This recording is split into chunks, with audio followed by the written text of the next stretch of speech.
ఓం శ్రీ గణేశాయ నమః. శ్రీమాత్రే నమః. శివాయ గురవే నమః. శ్రీకృష్ణ పరబ్రహ్మణే నమః. శ్రీరామాయ నమః. శ్రీ గురుభ్యో నమః. నారాయణం నమస్కృత్య నరం చైవ నరోత్తమం దేవీం సరస్వతీం వ్యాసం తతో జయముదీరయేత్.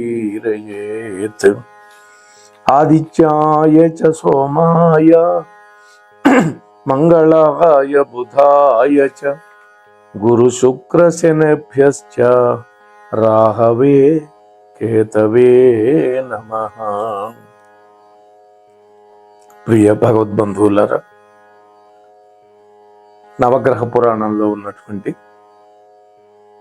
చంద్రగ్రహం యొక్క చరిత్రని మనం నిన్నటి రోజున ప్రారంభం చేసుకున్నాం. నిన్నటి రోజున మనం అత్రి అనసూయల యొక్క చరిత్ర మొదలు పెట్టుకున్నాం. అందులో శీలవతి అనేటువంటి ఒక పతివ్రత కుష్ఠరోగంతో బాధపడుతూ ఉన్నటువంటి తన భర్తని బుట్టలో పెట్టుకొని వేశ్య దగ్గరికి తీసుకువెళుతూ ఉంటే దారిలో ఒక మహర్షికి కాలు తగిలింది. ఆయన ఆ కోపంతో ఆ మాండవ్య మహర్షి శాపం పెట్టాడు. తెల్లవారేపాటికి చస్తావని, సూర్యోదయం అయిందా చచ్చిపోతావని. అంటే సూర్యోదయం కాకపోతే చావడు అనే కదా అంతరార్థం. చూద్దాం ఈరోజు ఏం జరుగుతుందో రెండో ఎపిసోడ్లో. ఆ విధంగా ఆ శాప వాక్కు వినేసరికి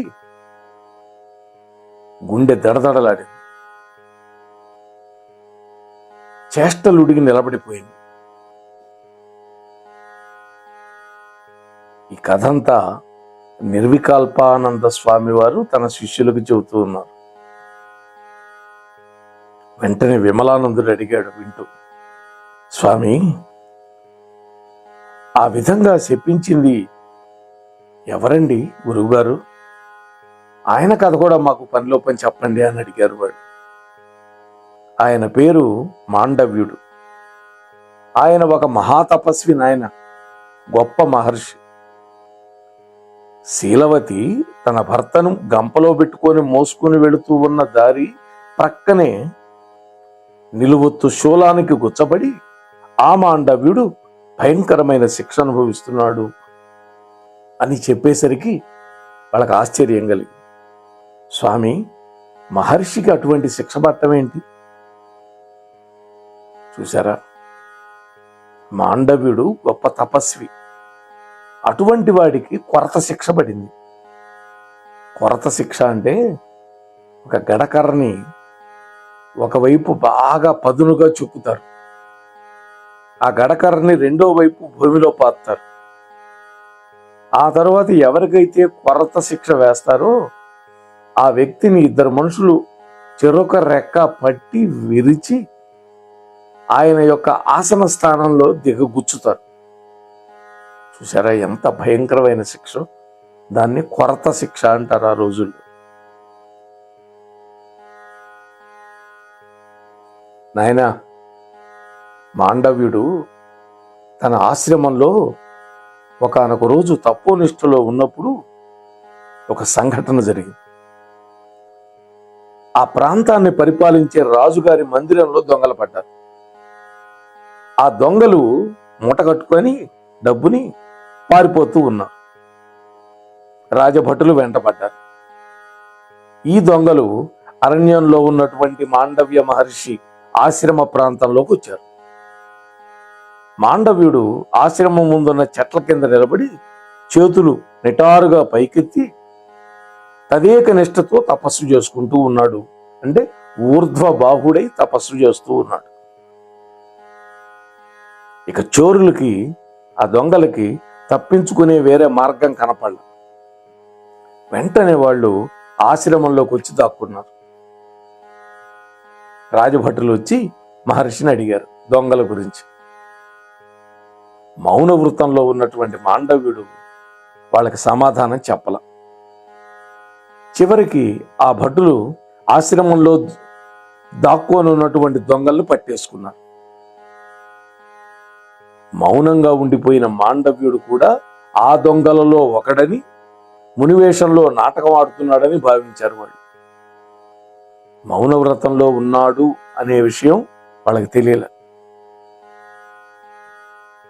వెంటనే ఆ దొంగలతో పాటు ఇతన్ని కూడా లాక్కెళ్ళారు, మహర్షిని కూడా రాజుగారి దగ్గరికి. రాజుగారు దొంగలందరికీ మరణదండన విధించారు. ఆ రోజుల్లో దొంగతనానికి చాలా కఠినమైన శిక్షలు ఉండేవి. దొంగై ఉండి కూడా సాధువులాగా నటిస్తున్నాడు అనే భావనతోటి మాండవ్యుడికి మరింత దారుణమైనటువంటి ఈ శూలపోత శిక్ష విధించారు. భటులు మాండవ్యుణ్ణి నేలలో పాతినటువంటి వాడి మొనగలిగినటువంటి శూలంలోకి దింపేశారు. ఆ శూలాగ్రానికి దిగవేయబడినటువంటి మాండవ్యుడు భరింపరాని బాధను మౌనంగా అనుభవిస్తూ ఉండిపోయాడు. మహర్షి కదా, దేహ భ్రాంతి లేదు, అందువల్ల భరించగలుగుతున్నాడు. ఆ విధంగా శూలం మీద పరమ దుర్భరమైన శిక్షను అనుభవిస్తున్న మాండవ్యుడికి ఈ శీలవతి యొక్క భర్త ఉగ్రశ్రవుడి యొక్క పాదం తాకింది. అసలే బాధ అనుభవిస్తున్నాడు, దాంతో కాలు తగిలేసరికి కదిలి శరీరం మరింత నరకయాతన పడ్డాడు. నిష్కారణంగా తన బాధను పెంచినటువంటి వ్యక్తి సూర్యోదయం కాగానే చచ్చిపోవాలని శాపం పెట్టేశాడు మాండవ్యుడు. కోపంలో నుంచి శాపవాక్కు విడిచిపెట్టాడు. భర్తను మోసుకు వెళుతున్న శీలవతి ఈ మాట విని నిర్ఘాంతపోయింది. సూర్యోదయం కాగానే మరణిస్తాడు భర్త. ఇది మాండవ్య మహర్షి శాపం. ఆమె చెవుల్లో ఈ మహర్షి యొక్క మాటలు ప్రతిధ్వనిస్తూనే ఉన్నాయి. ఏదో భయం, ఏదో ఆందోళన ఆమె మనస్సులో సుళ్ళు తిరుగుతూ ఉన్నాయి ఈ శాపం విన్న దగ్గర నుంచి. వెంటనే ఉగ్రశిరవుడు ఏడుస్తూ ఉన్నాడు, గంపల కూర్చొని. శీలవతి, నాకెవరో శాపం పెట్టారు, సూర్యోదయం కాగానే నేను చచ్చిపోతాను అంటూ ఉన్నాడు. పొద్దు పొడిస్తే చచ్చిపోతాను, విన్నావా? తొందరగా నన్ను ఇంటికి చేర్చు అన్నాడు. శీలవతిని ఉగ్రశిరుడు కంఠం హెచ్చరించింది.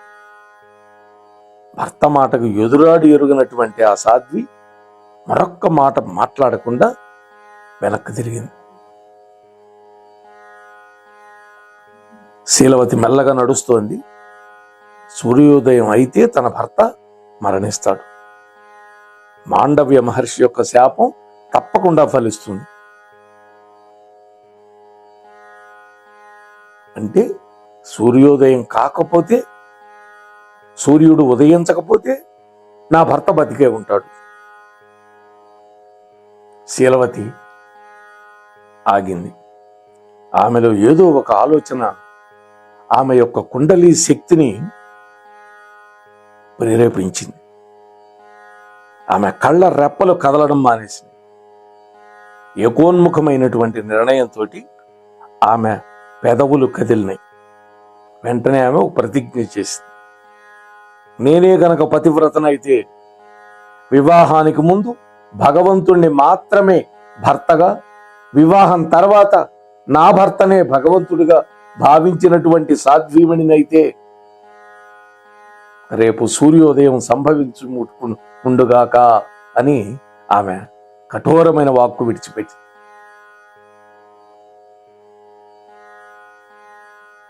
మహాపతివ్రత కదా, అందువల్ల ఆ శీలవతి వాక్కు ఫలించింది. గడియలు, గంటలు, రోజులు కూడా గడిచిపోతున్నాయి. సూర్యోదయం మాత్రం కావట్లేదు. లోకాలన్నీ అంధకారంలో ఉన్నవి అంధకారంలోనే ఉన్నాయి, వెలుతురులో ఉన్నవి వెలుతురులోనే ఉండిపోయినాయి. చూసారా? దానివల్ల నిత్య నైమిత్తిక కర్మలకి తీవ్రమైన అంతరాయం ఏర్పడింది. ప్రాణులు తమ యొక్క దైనందిన కార్యక్రమాలన్నీ చేయలేకపోతున్నాయి. పగలే ఉన్న చోట వాళ్ళకి నిద్ర లేదు, రాత్రి కావటంలో. రాత్రి మాత్రమే ఉన్న చోట తెల్లవారట్ల. అంటే ప్రపంచంలో చలన వ్యవస్థ అస్తవ్యస్తం అయిపోయింది. అయితే నిశాచరులైన రాక్షసులు మాత్రం ఆనందంగా ఉన్నారు, దేవతలు మాత్రం భయపడిపోయినారు. మానవులకైతే వాళ్ళ యొక్క జీవితం పరమ దుర్భరంగా మారిపోయింది. సూర్యుడు ఎందుకు ఉదయించలేదో తెలియనటువంటి ఇంద్రుడు వ్యాకుల పాటకు మునిగిపోయాడు. 3 లోకాలకి ప్రభు ఆయనదే కదా కర్తవ్యం, తెలుసుకొని దాన్ని సరిచేయాల్సిన బాధ్యత. వెంటనే నారదుల వారు దేవేంద్రుడి దగ్గరకు వచ్చాడు. పిలవకొట్టనే వస్తారు గురువులు. సూర్యోదయం ఎందుకు కాలేదో ఆందోళన చెందుతున్న ఇంద్రుడికి విషయం చెప్పాడు. శాపం ఉపసంహరించమని శీలవతిని ఆదేశిస్తాను అన్నాడు ఇంద్రుడు, 3 లోకాలకు ప్రభువుననేటువంటి గర్వంతో. నారదుడు అన్నాడు, దేవేంద్ర, ఆ శీలవతి మహాపతివ్రత, ఆమెకు భర్తే సర్వస్వం. కుష్ఠరోగి, వృద్ధుడు, దుర్మార్గుడు అయినటువంటి భర్తని ఆమె ప్రత్యక్ష దైవంగా భావించి సేవలు అందిస్తోంది. ఎలాంటి వాడైనా సరే భర్తను ఆమె త్యాగం చేయదు అని చెప్పాడు నారదుడు. దీనికి మార్గాంతరం ఏంటి స్వామి, మీరే చెప్పండి అన్నాడు ఇంద్రుడు. ఏముంది, బ్రహ్మ, విష్ణువు, మహేశ్వరుడు 3 ఉన్నారు కదా, త్రిమూర్తులు. వాళ్ళని ఆశ్రయిస్తే వాళ్లే మార్గం చూపిస్తారు అని చెప్పాడు. ఇంద్రుడు నారదుడిని వెంట పెట్టుకొని బ్రహ్మలోకానికి వెళ్ళాడు. సమస్య చెప్పాడు. బ్రహ్మదేవుడు వీళ్ళిద్దరిని వెంట పెట్టుకొని శ్రీ మహావిష్ణువు దగ్గరికి వెళ్ళాడు.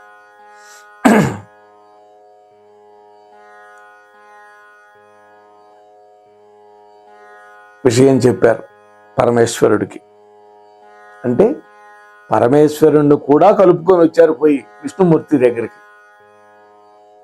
బ్రహ్మ, ఇంద్రుడు, నారదుడు, ఈశ్వరుడు, ఈ 4 కలిసి విష్ణుమూర్తి దగ్గరకు వచ్చారు. విషయం చెప్పారు. శ్రీ మహావిష్ణువు సాలోచనగా ముందు తల పంకించాడు. మహేంద్ర, ఆ శీలవతి పరమసాధ్వి. ఆమె శాపాన్ని నిర్వీర్యం చేసే శక్తి మాకెవరికి లేదు. మాండవ్యుడు తన శాపాన్ని గనక ఉపసంహరిస్తే శీలవతి కూడా తన శాపాన్ని ఉపసంహరిస్తుంది. అయితే ఆ మాండవ్యుడికి ప్రస్తుతం శాపాన్ని ఉపసంహరించే శక్తి లేదు అన్నాడు. శిక్ష అనుభవిస్తున్నాడు కాబట్టి. మరి దీనికి ఉపాయం ఏంటి చూసారా? ఒకే ఒక ఉపాయం ఉంది. ఇంద్ర, ఆ శీలవతి నివసించే ప్రాంతానికి దగ్గరలోనే మరొక మహాపతివ్రత శిరోమణి ఉన్నది. ఆ సాధ్వి పేరు అనసూయ. ఈ బ్రహ్మదేవుడి యొక్క మానస పుత్రుడైనటువంటి అత్రి భార్య ఆమె. అనసూయను కలుసుకొని ఆయన లోకక్షేమం కోసం శీలవతి యొక్క శాపాన్ని ఉపసంహరింపజేసేలా చెయ్యమని ప్రార్థించు. వెళ్ళిరా, విజయోస్తు అన్నాడు విష్ణువు.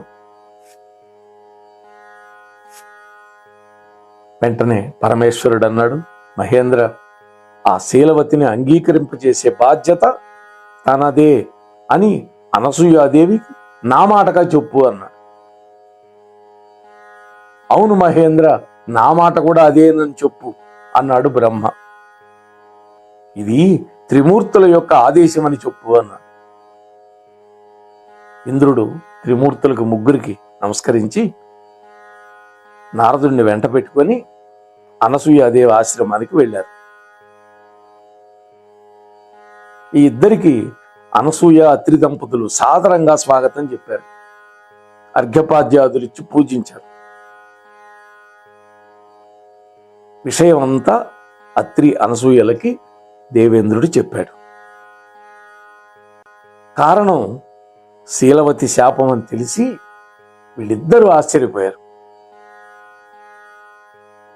నారదుడు కలిగించుకొని, తల్లి, ఆ శీలవతి చేత ఆమె శాపాన్ని ఉపసంహరింపే బాధ్యత మీరు స్వీకరించాలి అన్నాడు. వదిన గారు అని మరీ సంబోధించాడు. ఎందుకని? అత్రి మహర్షి బ్రహ్మ మానస పుత్రుడే, నారదుడు బ్రహ్మ మానస పుత్రుడే.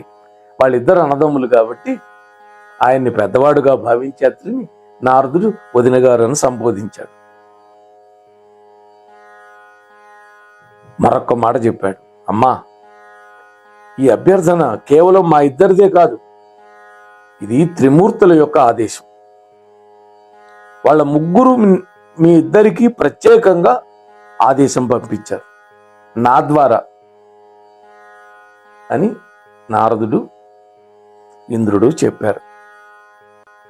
వెంటనే అత్రి అన్నాడు, అనసూయ, ఆ శీలవతిని కలుసుకొని కాస్త ప్రయత్నం చేస్తావా నువ్వు అని. శాపం వెనక్కి తీసుకుంటే లోకానికి ఆ తల్లి ద్వారా ఎనలేని మేలు జరుగుతుందని చెప్పు, నచ్చజెప్పు. సూర్యభ్రమణం జరుగుతూ ఉంటేనే లోకాలన్నీ బాగుంటాయి, లేకపోతే లోకంలో దైనందిన కార్యక్రమాలన్నీ ఆగిపోతాయి. ఎంత తొందరగా సూర్యుడు ఉదయిస్తే అంత మంచిది. అప్పటికే 10 రోజులు గడిచింది. స్వామి, సూర్యుడు ఉదయిస్తే ఆ శీలవతి భర్త కాస్త అస్తమిస్తాడు కదా. ఏ భార్య అయినా భర్త యొక్క మరణాన్ని కోరి తెచ్చుకుంటుందా? అయితే ఆ శీలవతికి మీరు కూడా నచ్చ చెప్పలేరా మాత అన్నాడు. ఇంద్రుడు ఆందోళన పడుతూ ఉన్నాడు. 3 లోకాలకు ప్రభువు కాబట్టి ఆయనది బాధ్యత. కానీ మీరు ఈ మహత్కార్యాన్ని చెయ్యగలరని త్రిమూర్తులు గాఢంగా నమ్ముతున్నారే, మరి మీరు అలా అంటే ఎట్లా? సరే నాయన, శీలవతికి నచ్చ చెబుతాను, అయితే దానికో నిబంధన ఉంది అన్నది అనసూయ. నిబంధన ఏమిటో చెప్పండి తల్లి అన్నాడు ఇంద్రుడు. నా సహాయం కోరుతూ మీ ద్వారా ఆదేశం పంపిన ఆ దేవదేవులు త్రిమూర్తులు ముగ్గురు స్వయంగా నా ఆశ్రమానికి వచ్చి నన్ను కోరుకోవాలి. వాళ్ళు స్వయంగా వచ్చి నన్ను కోరితే అప్పుడు నేను ప్రయత్నిస్తాను అంది అనసూయాదేవి. ఆమె ఆలోచన అర్థమై ఉంటుంది మీకు కూడా.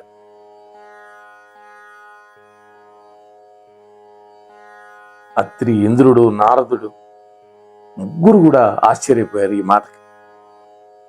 క్షణకాలం అనసూయాదేవి వైపు చూసి అయోమయంగా ఒకళ్ళనొకళ్ళు చూసుకుంటున్నారు వాళ్ళు యగాదిగా. ఏమిటి ఇలాంటి కోరిక కోరింది అని. అయితే ముందుగా దేవర్షి నారదుడు తేరుకున్నాడు. నారాయణ, అదెంత పని వదిన గారు, మన మహేంద్రుడు సంకల్పిస్తే త్రిమూర్తులు క్షణంలో మీ ఆశ్రమంలో వాలుతారు అన్న. నారదుడి సూచనను అర్థం చేసుకున్న ఇంద్రుడు ఆకాశం వైపు తల ఎత్తి 2 చేతులు జోడించి ప్రార్థించటం మొదలుపెట్టాడు. అనసూయ ఇంట్లోకి వెళ్ళింది. అత్రి కూడా ఆమెను వెంబడించాడు. లోపలికి వెళ్ళాడు. వెళ్ళి, అనసూయ, ఏమిటిది? ఆ దేవదేవుడు స్వయంగా వచ్చి నిన్ను కోరాలి అన్నావెందుకని?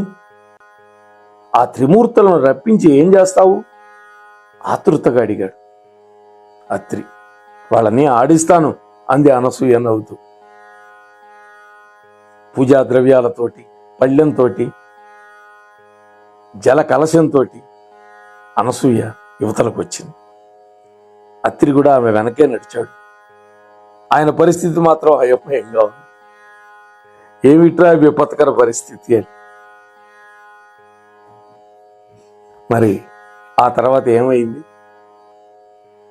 త్రిమూర్తులు వచ్చారా? వస్తే అనసూయ ఏ విధంగా ఈ సూర్యోదయ సమస్యను పరిష్కరించింది? ఈ విశేషాలన్నీ కూడా శ్రీమద్ రామాయణంలో బాలకాండ కాదు, అయోధ్యకాండలో చివర 1-2 సర్గల్లో వాల్మీకి మహర్షి చెప్పాడు. సీతారామ లక్ష్మణులు తమ వనవాస కాలంలో అత్రి అనసూయల ఆశ్రమానికి వెళ్ళారు. అప్పుడు అత్రి మహర్షి అనసూయాదేవి వైభవాన్ని సీతారాములకు చెప్తాడు అక్కడ ఆమె ముందే.